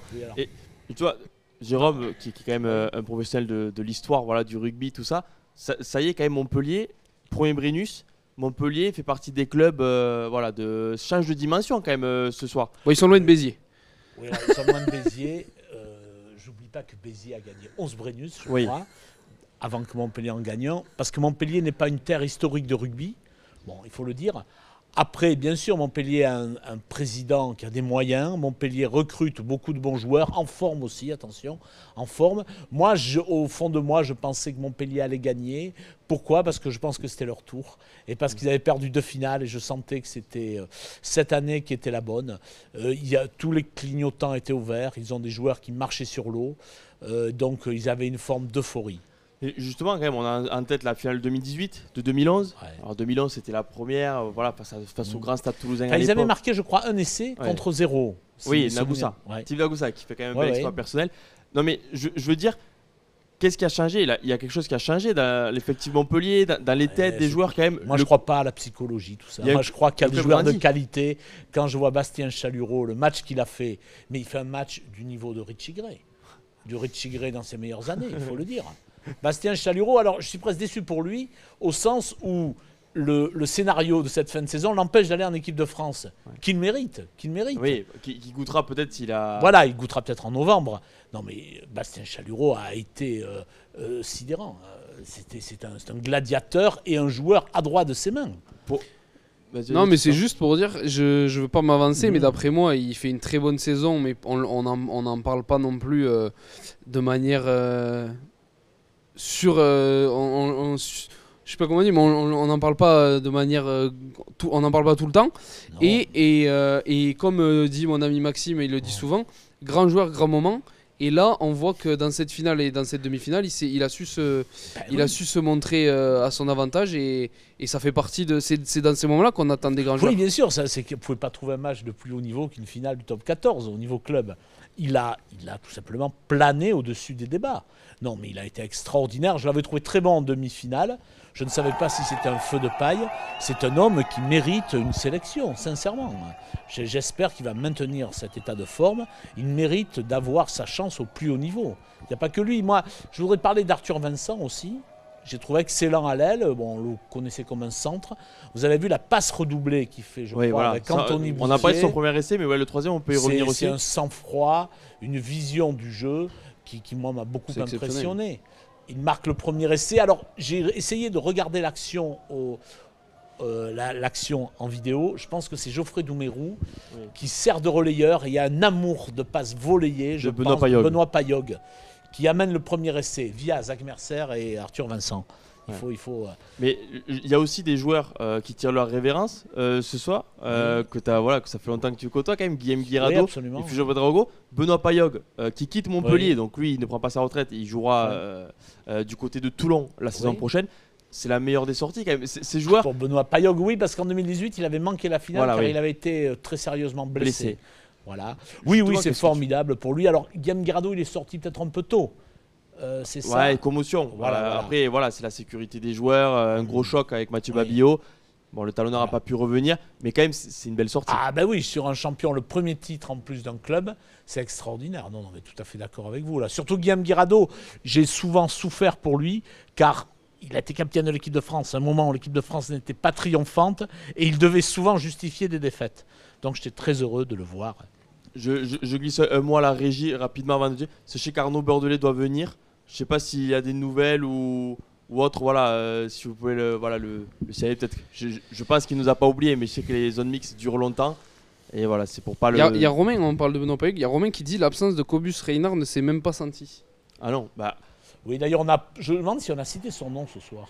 Non, il me semble que les commentateurs n'ont pas cité son nom. Je crois pas. Alors, on a vu Paul Willemse qui était dans les gradins, mais est-ce que Cobus Reynard qui était dans le stade il n'est pas allé se faire soigner en Afrique du Sud. Ouais, je pense qu'il était en Afrique du Sud. Je crois qu'il allait se faire soigner en Afrique du Sud. Non, mais après, Cobus Reynard, qui quand même, ça fait plusieurs mois qu'il est absent. Et c'est qu'on en a. Enfin, il y a eu une petite baisse de régime en fin de saison. On se disait peut-être que c'était à cause de ça, mais en phase finale, ça n'a pas pesé. Toi qui étais à la demi-finale, Jérôme, en termes de numéro 9. Tout à fait d'accord. C'est comme Paul Willemse est très impressionnant physiquement. C'est un homme qui a une grande force. Mais on a vu les deuxièmes lignes. On n'a pas parlé de Florian Verhaeghe, qui est un homme qui est moins costaud que Paul Willemse. Et je l'ai trouvé très très bon. Très très bon. On se demandait comment il a pu quitter Toulouse d'ailleurs. Parce que, en touche notamment. En 2019, il avait été très bon avec Toulouse. Il a fait une phase finale magnifique. On a toujours le sentiment qu'il ne va pas y arriver, qu'il est un peu en dessous des très hauts standards, et finalement non, il a été titulaire d'une équipe triomphante aujourd'hui. On va peut-être se projeter un peu. Montpellier, on sait qu'il faut un gros recrutement quand même la saison prochaine. Là, il lève le Brennus aujourd'hui, Louis Carbonel, Léo Colli. Il y a du beau monde. Est-ce que Montpellier, quand même, on sait qu'ils sont favoris tout de suite, mais ça peut venir un vrai mastodonte de ce championnat d'après toi, Jérôme? Ça l'est déjà plus ou moins, oui, bien sûr. Quand vous Ben Lam. Ben Lam aussi. Tu connais bien Ben Lam? Je connais bien Ben Lam. Je connais aussi Marco Tologne, qui est un très bon numéro 8. Il a peu joué quand même à Montpellier cette année, patron. Ouais, je le regrette. Et je pense qu'il aurait pu avoir sa place dans cette équipe. Et ce que je veux dire, c'est que oui, Montpellier est une grosse pointure. Ils ont des moyens, bien sûr, qui vont être très très bons. On oublie qu'il y a M. Pollard aussi, un homme champion du monde, vainqueur des Lions, qui n'a joué que la fin du match parce qu'un joueur a pris sa place, un joueur italien, Paolo Garbisi. Pas mauvais. Pas mauvais au rugby. Voilà, ça m'a fait plaisir pour nos amis et voisins italiens qui sont souvent en souffrance. Voilà, justement, toi qui aimes lever, alors je dis pas surcoté parce que l'Italie, avec notamment dernier tournoi, ont remporté le match quand même au Pays de Galles. C'est des amis. Mais Garbisi, on n'en a pas parlé, on a parlé beaucoup des joueurs. Ce sont des amis, les Italiens, tu viens de le dire, Jérôme. Mais quand même, Garbisi fait une énorme saison. C'est vrai. C'est aussi la deuxième grosse recrue à l'intersaison de Fallait oser. Moi, je suis toujours impressionné par des entraîneurs qui osent faire jouer ce joueur et qui mettent un véritable as qui est Pollard sur le banc. Parce que ça peut vous être reproché. S'ils avaient perdu, on aurait dit il est un champion du monde, un vainqueur des Lions. Il ne le fait pas jouer, donc le staff a fait preuve de personnalité. Voilà. Pollard qui s'en va, je crois, à Leicester, qui a signé à Leicester. Il faut féliciter le staff là-dessus, c'est un vrai choix. Ouais. Et du coup, voilà, Montpellier qui laisse son premier Brennus. Messieurs, peut-être qu'il y a des questions dans le chat, je sais pas, Tristan. Non, pas. S'il y en a. Une question pour Jérôme. Est-il du niveau de Romain Tamac ou Mathieu Jalibert? En parlant de Paolo Garbisi, c'est Bibizanos qui pose la question. Ouais. Alors, je réponds non. Non. Ben non, sincèrement, pour être meilleur qu'au niveau de Jalibert et d'Antamac. Connaissant la personne qui pose la question, c'est un peu d'ironie, je suppose aussi. Je vois pas, mais moi j'aurais dit Phil Bennett, le pauvre vient de nous quitter. Ah, c'est vrai. Je lui rends hommage. Mais clairement, je réponds non à votre question, malgré toute l'amitié que j'ai pour M. Garbisi. Il se classe quand même dans les très bons de l'UVA28 top 14. Nous sommes d'accord, nous sommes d'accord. Il y a une autre question de Rémi Ruggiero d'ailleurs qui pense, c'est pas une question, c'est plus une exclamation et une demande. On n'a pas parlé de Yann Serfontein ce soir? On n'en a pas parlé, mais il a été très bon. Mais c'est comme je disais avec Pierre-Louis, on n'a pas eu besoin d'en parler. Et c'est ça le plus inquiétant peut-être pour les castrés. Parce qu'on se dit que. Alors, on n'en a pas parlé vraiment au juste. Mais Botitou était la deuxième joueur sur lequel on devait. Mais on n'a pas eu besoin d'en parler. Mais Serfontein est toujours très bon. Ah oui, alors, j'avoue que j'ai révisé sa carrière là, dans la journée. Et il est là depuis 2017. Oui. Et alors, un des spécialistes de Montpellier me dit qu'à une époque, les entraîneurs de Montpellier ne le faisaient pas jouer. Non. Sous l'ère Garbajosa, à une époque où Montpellier ne fonctionnait pas très bien d'ailleurs, était 13e du top 14. Oui, Serfontein était un peu au placard. C'est un peu étonnant. Alors, comme je ne suivais pas cette équipe au jour le jour, j'ai été très étonné d'apprendre ça rétrospectivement. C'est tout simplement, je l'ai trouvé très très bon contre Bordeaux. Il est à l'origine du premier essai de Montpellier, de l'essai de Ratez en demi-finale. Là, je l'ai trouvé très très bon, mais c'est vrai qu'il n'a pas fait d'action ultra spectaculaire pour le grand public. Je trouve que c'est des profils un peu, je sais pas, c'est pas vulgaire ce que je dis, c'est des profils un peu bâtards, c'est-à-dire que on n'en parle jamais. Ouais, on n'en parle jamais, alors que c'est tellement essentiel dans le rugby d'avoir des profils comme ça, on dirait pas, mais ça t'épuise un adversaire. Le mec il te rentre dedans, mais quand il te rentre dedans, il est capable de faire jouer après. C'est épuisant, et quand tu es en face, ça doit être. J'aimerais bien demander le match qu'a passé Thomas Combezou, même si. Oui, enfin les deux, on peut leur demander. Ça doit être long un match contre un joueur comme ça. D'ailleurs, je voulais te relancer, Jérôme. J'ai dit que tu étais à Nice la semaine dernière, puisque tu suis, pour ceux qui ont dû te reconnaître quand même, l'Union Bordeaux-Bègles toute la saison. Serfontein, il avait été encore plus impressionnant. Je pense que tout ça sera d'accord. Je vous demande de revoir l'essai de Ratez de Montpellier, que je trouve un essai magnifique. Moi, il y a un plaquage, je crois, de Romain Buros, de Serfontein, sur Romain Buros. Oui. Un travail des avants dans l'axe. Je crois qu'il y a Chalureau, Mercer qui sont concernés. Voilà, dans l'axe qui pénètre. Une série de petites passes, je crois, de petites interventions et une transformation vers la gauche magnifique. Donc j'en profite pour dire que Montpellier mérite mieux que le cliché qu'on véhicule sur elle. Ils ont marqué de très beaux essais. D'ailleurs, je veux rebondir sur ça. Ça m'a beaucoup énervé qu'on dise toute la semaine. Non, mais ça m'a agacé qu'on dise toute la semaine que ça allait être une finale au rabais, que ça allait être du pauvre rugby, qu'on allait s'ennuyer, tout ça. Vous vous êtes ennuyé, vous, ce soir? Non. Alors, non. Non, mais j'aurais préféré que le match soit plus équilibré. Pourquoi le cacher? Oui. Mais je vais dire, on a vu du spectacle, on a vu du jeu. Des essais magnifiques de Montpellier, il faut le reconnaître. Après, il ne fallait pas arriver à la 20e minute. Non. Alors, les castrés sont arrivés après la 20e minute. Mais non, mais après, si vous raisonnez en termes factuels, on refuse 2 essais aux castrés. Oui. Alors, peut-être à juste raison, mais ils vont 2 fois derrière la ligne. Donc, avec un peu plus de chance, ils seraient revenus un peu au score. C'est vrai que Montpellier quand même a prouvé qu'ils avaient aussi, ils n'avaient pas qu'un pack, ils ont aussi une belle ligne arrière. Bien sûr. Non, mais je veux surtout parce que je pense qu'ils sont intéressés. Jérôme, qu'est-ce qui t'a le plus impressionné, surtout sur le match? Serfontein, on sait qu'il avait Moefana en face, qui est quand même un monstre physique, qu'il avait complètement éteint, le jeune Bordeaux-Béglé. Serfontein, sa principale force. Comment toi tu l'as senti à la tribune en fait? Moi j'ai le sentiment que c'est un homme qui a un gros impact défensif, C'est ce qu'on me dit, ce que les grands spécialistes me disent. C'est un homme qui exerce une pression terrible lorsqu'il est en forme. Là, c'est un joueur méconnu en effet, parce qu'il n'a peut-être pas le port altier, il n'a peut-être pas des gestes toujours extrêmement élégants. Je crois que c'est ça qui fait qu'il est sous-estimé. Mais bon, vous savez, le rugby, c'est l'efficacité, hein, c'est pas la beauté, c'est pas le spectacle. Et donc, moi, j'essaie d'apprécier les gens pour ce qu'ils sont vraiment, ce qu'ils amènent. Alors, justement, on m'a dit dans l'oreillette quand même qu'Arnaud Bordelais ne devrait pas tarder. Je pense qu'il va y avoir des choses à raconter. Voilà, il va y avoir des choses à raconter. Mais on en a déjà beaucoup parlé de Zach Mercer. On est obligé d'en revenir, c'est un des hommes du match. Ça va être il y avait la question, voilà. Il y avait la question dans l'anti-sèche sur Rugbyrama. Et je vais la poser d'ailleurs dans le chat. Est-ce que Zach Mercer, alors Tristan et Jérôme, vous pouvez intervenir, est-ce que Zach Mercer est incontestablement la meilleure recrue de la saison en top 14 ? Alors, c'est subjectif. Oui, voilà. Et comme il est champion, oui, j'ai envie de dire oui. Après, club par club, on va toujours trouver des gens qu'on n'attendait pas, qui ont été excellents. Bien sûr. Justement, Tristan, la semaine dernière, presque, on avait tous parlé, et c'était encore un étranger, de Will Skelton qui avait roulé sur tout le monde avec La Rochelle, qui lui n'avait pas levé le Brennus, s'était incliné en finale contre Toulouse. Toi, Tristan, tu étais d'accord, je vois que quand même tu travailles sur les réseaux sociaux. Pour rien te cacher, je mets un sondage sur Twitter pour voir ce qu'en pensent les gens, et je vais en mettre un dans le chat aussi, évidemment. Non mais oui, Jérôme, je comprends, c'est compliqué à dire, mais quand même Zach Mercer, toute la saison, c'est le joueur le plus étoilé dans le Journal Midi Olympique. C'est tout ça, c'est quand même impressionnant. On sait qu'il y a beaucoup d'équipes qui manquent d'un gros numéro 8. Et lui, ouais, puis c'est pas un casse-brique. Alors c'est un homme qui montre qu'il sait manipuler la balle, il fait des crochets, il joue après contact, il fait jouer après lui. Je crois que c'est un anti-Billy Vunipola qui, d'après ce que j'ai vu, est revenu en équipe d'Angleterre. C'est un autre style et j'espère pour lui qu'il va retrouver une place sous le maillot blanc. Mais alors, il me semble que ça voudrait dire qu'il quitterait Montpellier.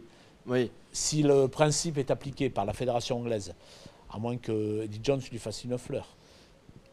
Tristan, sur Zach Mercer, toi t'es d'accord ? C'est-à-dire que moi j'adore le profil du joueur, comme j'ai déjà donné mes arguments tout à l'heure à Pierlot, mais je trouve que c'est un 8 moderne, c'est-à-dire qu'il est hyper intelligent avec le ballon, le crochet qu'il met sur Arata, je veux dire, combien de 8, c'est pas une critique, c'est un style de jeu, après chacun choisit, mais combien de 8 il fonce dessus Arata ? Après, c'est normal, il fait 30 kilos de moins, comme dit Jérôme, mais je veux dire, il y a combien de 8 qui lui foncent dessus ? Lui, non, lui, il fait un crochet, il fait jouer juste après. On en parlait tout à l'heure avec Jérôme sur l'essai de Verag, si je ne me trompe pas. Il est 2 fois sur l'action, 2 fois dans l'avancée. Le jeu au pied, bon, tu me connais, j'adore les gens qui jouent au pied. Et tu joues très bien au pied. Non, mais je le connais sur le terrain, il joue extrêmement bien au pied. Non, mais je veux dire, le jeu au pied qu'il fait, c'est un jeu au pied de numéro 10. Il est parfait, c'est un rasant parfait. Arthur Vincent est un phénomène parce qu'il évite la ligne aussi. Mais Mercer tu parlais de monoregistre, c'est l'anti-monoregistre. Le mec sait tout faire. On va pas se mentir, il sera pris en équipe d'Angleterre si Eddie Jones regarde les matchs. Alors, il serait heureux de vous entendre parce que des fois, Eddie Jones est un spécialiste du choix à l'inverse de ce que demandent la presse et les observateurs. Ah ouais, d'accord. Non, mais moi. Alors, si en plus il était à l'étranger. Je pense que. Je militais pour Ferns, moi. Vous vous souvenez de ce joueur qui joue à Lyon, qui a oui. fait en Rouen. Oui. Alors lui qui était plus casse-brique, bien sûr, mais je pensais qu'il aurait pu être essayé et Eddie Jones l'avait snobé. En tout cas, moi j'adore le joueur. On le connaissait un peu avant qu'il arrive et il a fait une saison. En plus d'être la meilleure recrue, pour moi, il est carrément dans le top 3 des meilleurs joueurs tout simplement de cette saison. La meilleure recrue indéniablement, pour moi, je vais voir ce que disent le chat. Mais dans le chat, ça répond. Sur Twitter, 24 votes pour l'instant, 87% oui. Ouais, je pense qu'on sera tous d'accord. Après, il y a aussi la culture de l'instant, comme tu as dit. C'est vrai aussi. Jérôme, il lève le bouclier. Je rassure encore une fois, je reviens dessus, mais Arnaud Bordelais va pas tarder à arriver. Je sais que je vois dans la régie que ça on va dire ça l'attend. Et peut-être, mais juste, on parlait d'Arthur Vincent, on a peut-être juste dit trop rapidement qu'il revenait des croisés, ce monsieur. Oui. On oublie que c'est pas une blessure anodine, c'est-à-dire que le mec revient des croisés, il fait une masterclass en finale. Moi, j'en parle beaucoup dans la rédaction. pour moi, revenir des croisés, c'est énorme. Et revenir des croisés et revenir au top niveau, c'est exceptionnel, je trouve. Alors, sans compter que c'est un homme avec qui il est extrêmement agréable de travailler. Un homme très bon communicatif. Et c'est pas la moindre de ses qualités. Il a toujours l'air d'être heureux d'être là et de partager ses sentiments avec ceux qui essaient de faire vivre le rugby dans les médias. On l'a vu au Canal, il était hyper ému à la fin Tout du à match. fait. Il a parlé avec le cœur. Et je pense pas me tromper en disant qu'on pourra compter sur lui à la Coupe du Monde de 2023. Jérôme, j'ai envie de te lancer aussi sur un autre sujet. On a parlé de ceux qui vont arrêter. Qu'est-ce que tu retiendras, par exemple, toi, de la carrière, par exemple, d'un Fulgence Ouedraogo? Je crois qu'il a débuté en équipe de France à moins de 20 ans. Pour un avant, c'est très rare. Ensuite, c'est un joueur en troisième ligne. Alors, assez beau à avoir joué, assez élégant à avoir joué. Après, c'était un homme qui n'avait peut-être pas une énorme puissance, hein, c'est ça, vous serez d'accord avec moi. Oui. C'est un homme qui se déplaçait énormément, qui touchait la balle pour une troisième ligne. Il a fait une très très belle carrière. Et puis moi, j'aime les gens qui sont fidèles à un club. Parce qu'on oublie qu'il y a eu un moment où il jouait moins à Montpellier, à l'époque de Jack White, je crois. Il a failli partir à Toulon, il est resté fidèle à son club. Moi, j'apprécie ça. J'aime les gens qui restent fidèles à un seul club. Ouais. Sincèrement. Alors, Guillaume Guirado n'est pas resté fidèle à un seul club.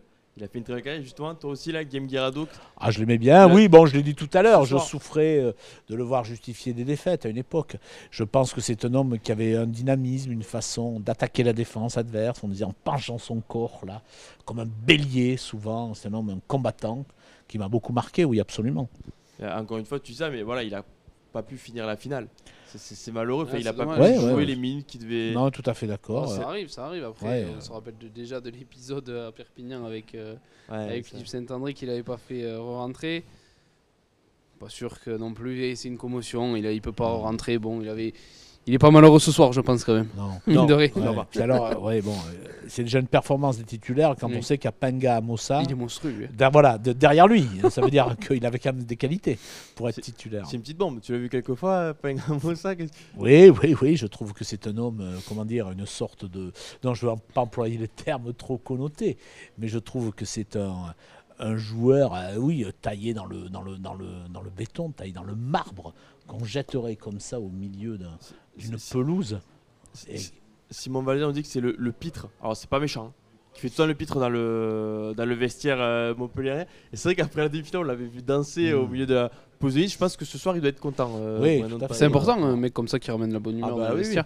Mais moi, j'avais fait un papier l'été dernier sur les entre guillemets les stars du Sud qui arrivaient. Et donc j'ai fait un papier il y a peu sur un constat. Et clairement, c'était un des seuls qui ressortait, qui a su s'adapter. On parlait les Sopoaga, Lomapé, tout ça. Lui, il a vraiment su s'adapter. Il a vraiment su prendre la mesure de la tâche qui lui incombait. Et rien que son entrée ce soir montre que pas de problème pour l'adaptation pour Monsieur Paengamos. Alors messieurs, on me fait signe, désolé, je vais te couper. Arnaud est avec nous. Arnaud Beurdelet, la zone mixte, c'est terminé. Ou alors il a quitté la zone mixte peut-être au bout de 2 joueurs. Je sais pas. Mais je vois la régie qui s'active. Arnaud, est-ce que tu m'entends? Est-ce que tu nous entends déjà? Je vous entends, mais péniblement, messieurs. Ok. Bon, alors, on t'entend très bien, nous, en tout cas. Voilà, Arnaud, on le voit direct du Stade de France. Bon, Arnaud, on va te lancer déjà sur les gagnants. Montpellier, je suppose que Philippe Saint-André a dû faire une visite en zone mixte et d'autres joueurs. Qu'est-ce qu'il y a à retenir? Je suppose énormément de joie. Qu'est-ce qu'il faut retenir? Quels ont été les mots? Est-ce qu'ils avaient les mots déjà, les Montpelliérains, pour expliquer leur victoire? Ouais, ils avaient surtout les déguisements. On a vu Gabriel Ngandébé arriver avec un masque et un tuba. On a vu Geoffrey Numéro arriver avec des lunettes de soleil. Et évidemment, affublé du t-shirt de champion de France 2022. Il y a eu des mots très forts prononcés notamment par Philippe Saint-André, le manager du MHR, qui a rendu hommage évidemment à son président, à Mohamed Altrad, qui lui a tendu la main.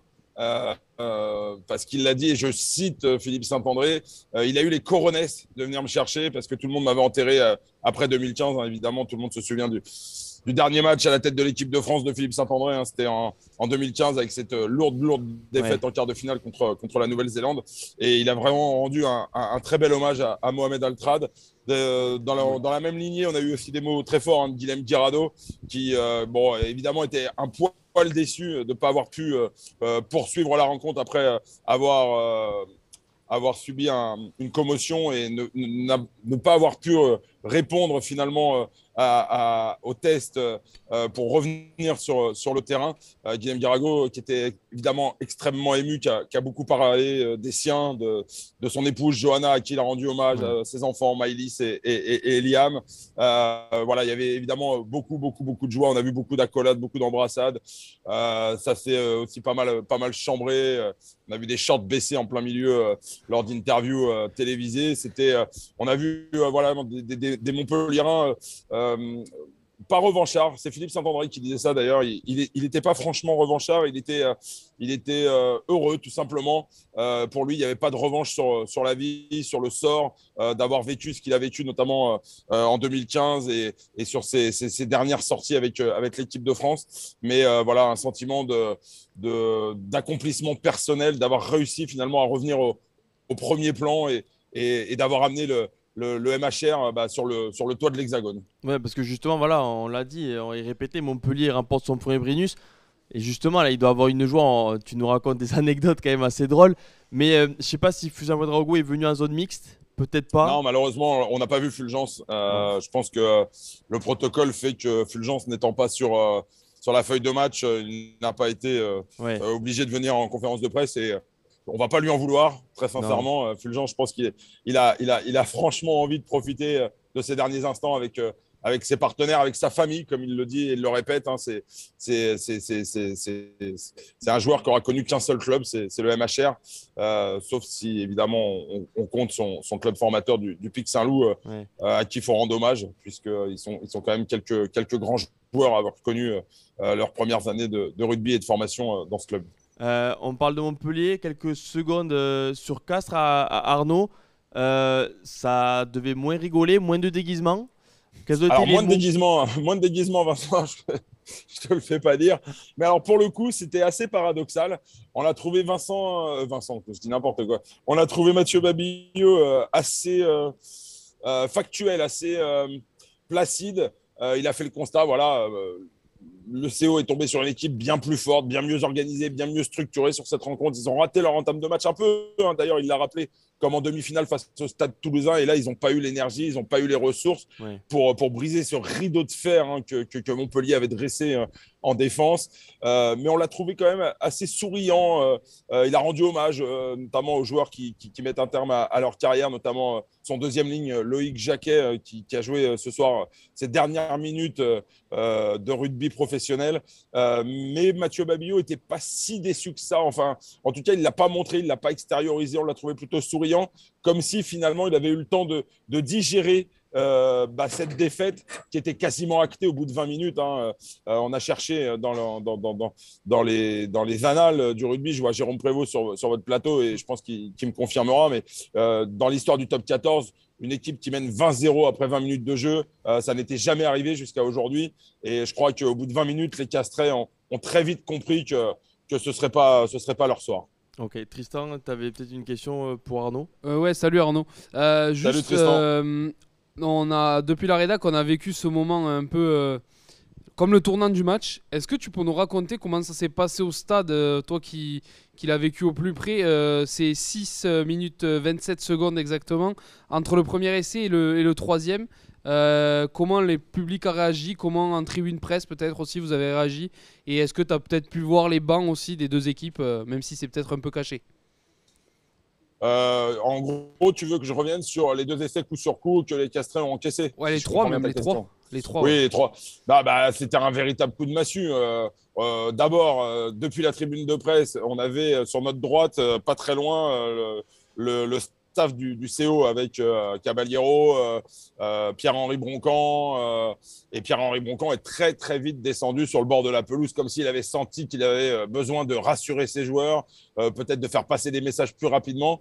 Je pense qu'il a vu que son équipe était très, très mal entrée dans cette partie et il a cherché des solutions. Mais je crois que ce soir, les solutions, malheureusement, elles n'existaient pas. Montpellier a récité son rugby. On a souvent dit que cette équipe n'était pas forcément flamboyante. Elle a parfois été même décriée. C'est Guillaume Guirago qui le disait en conférence de presse. Et ils se sont nourris un petit peu de ce sentiment qui vivait comme une injustice. Et il faut quand même reconnaître à Montpellier que non seulement cette équipe a maîtrisé son rugby sur les fondamentaux, hein, la défense, la conquête, l'occupation, le triptyque finalement de base hein, du rugby moderne, mais qu'en plus, elle a apporté quand même cette touche de… j'irais pas jusqu'à dire de fantaisie, mais cette touche de beauté que le rugby peut offrir avec ces essais quand même qui évidemment sont nés sur des turnovers, mais je revois encore cette redoublée avec une passe aveugle d'Arthur Vincent. Je revois, oui, enfin, il y a quand même eu des gestes de classe, cette passe sur un pas de Benoît Payog, le demi-mêlée, qui a fait oublier hein, quand même ce soir Cobus Renac.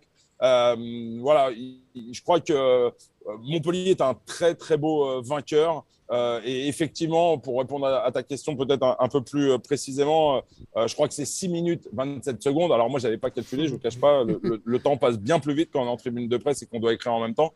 Mais je crois qu'effectivement, ces 6 minutes et 27 secondes ont plombé la finale.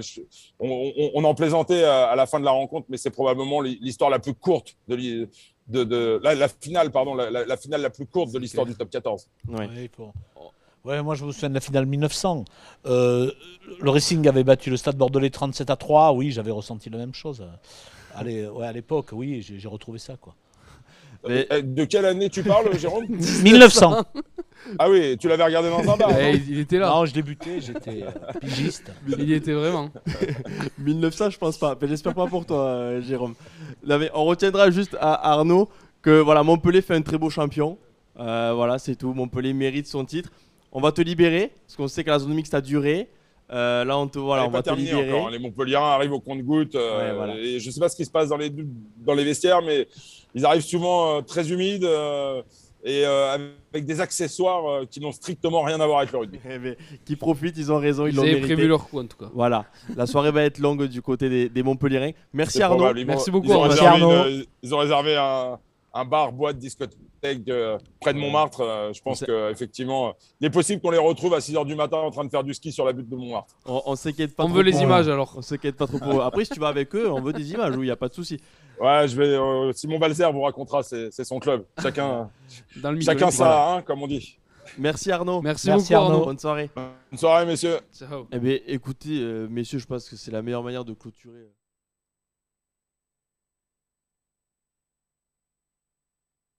Et voilà, on remercie encore Arnaud quand même qui a attendu, qui a vécu une longue zone mixte avec des tubas, des masques, des shorts baissés. Des choses intéressantes. Voilà, très intéressante. Merci messieurs. Merci à toi. Merci à vous. Merci Jérôme pour ta première Jérôme, apparition. Jérôme qui, on rassure, n'a pas 122 ans. À 1900, il n'était pas au Il n'était pas vraiment, ouais. Il n'était pas vraiment. Merci à vous deux, merci à la régie. Merci encore à tout le web. À chaque fois, mais voilà, Quentin qui me fait signe. Quentin, Maxime et Manon qui ont bossé au web pendant que nous on faisait l'émission. Merci à tous. Voilà, Arnaud, Yanis, Rémi, voilà, et Pierre-Laurent tous ceux qui ont travaillé avec nous. Merci beaucoup. Voilà, merci à tous. Lisez le Midi Olympique lundi. Lisez Rugbyarama midolympique.fr déjà actuellement. Achetez-le et merci à tous. Je vois que ça rigole derrière la caméra. Merci à tous et bonne fin de soirée et bonne soirée au Montpellier surtout. Bonne soirée à tous.